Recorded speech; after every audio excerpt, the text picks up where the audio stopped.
ঘূৰি যাওক আপুনি ওচৰত বাইদেউ ওচৰলৈ যাওক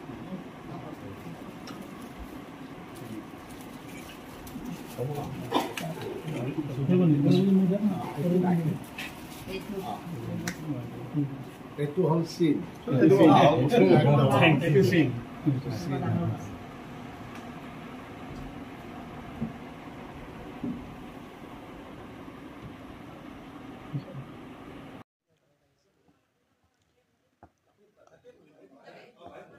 আজি সঁচাকৈয়ে মই পশ্চিম গুৱাহাটীৰ ৰাইজৰ প্ৰতিনিধি হিচাপে যথেষ্ট আনন্দ অনুভৱ কৰিছোঁ।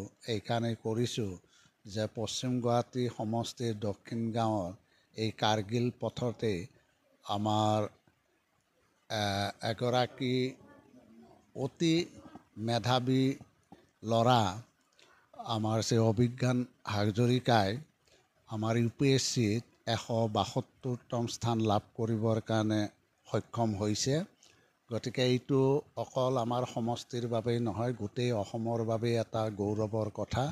কাৰণ আজি বহু বছৰ UPSCৰ এনেধৰণৰ যদিও ফলাফল আমাৰ বিভিন্ন সময়ত ওলাইছে বা পাইছে, তথাপিতো আমাৰ সমষ্টিত এনেধৰণৰ UPSCৰ এই প্ৰথম। গতিকে মই যথেষ্ট আনন্দ অনুভৱ কৰিছোঁ। গতিকে পিতৃ মাতৃও ইয়াৰ বাবে কৃতিত্ব দিব লাগিব, কাৰণ পিতৃ মাতৃৰ কাৰণে আজি অভিজ্ঞান হাজৰিকাই আজি এটা এনেধৰণৰ ফলাফল লাভ কৰিবৰ কাৰণে সক্ষম হৈছে।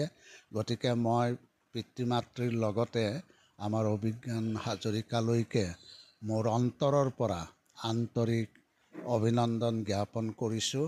আৰু লগতে ভৱিষ্যতে যাতে তেওঁৰ ভাল হয়, ভৱিষ্যতে যাতে তেওঁ যি প্ৰশাসনৰ বাঘজৰী ধৰিব, এই প্ৰশাসনৰ বাঘজৰী লৈ যাতে অসমৰ ৰাইজৰ উন্নয়নৰ ক্ষেত্ৰত, আমাৰ অসমৰ ৰাইজৰ ক্ষেত্ৰত যাতে তেখেতৰ অৱদান যাতে আগবঢ়ায়, সেইটোকে মই আশা কৰিছোঁ।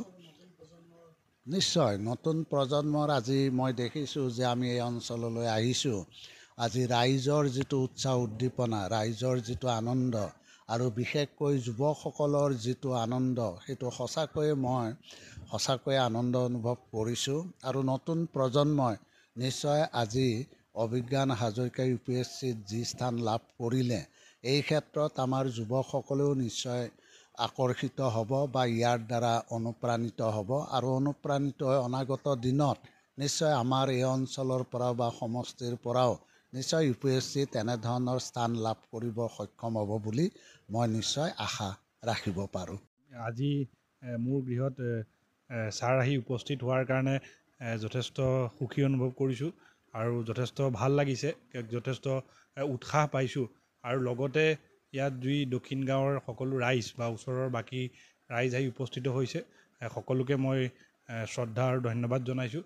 আৰু এই আশা ৰাখিম যাতে মোক যি দায়িত্বই পৰৱৰ্তী সময়ত দিয়া নহওক কিয়, সেই দায়িত্ব যাতে মই নিষ্ঠাৰে পালন কৰিব পাৰোঁ আৰু নিজৰ কেপাচিটিৰ ভিতৰত যিমানখিনি পাৰি ৰাইজৰ কাৰণে, সমষ্টিৰ কাৰণে, দেশৰ কাৰণে যাতে কৰিব পাৰোঁ, সেয়ে মই চেষ্টা কৰিম।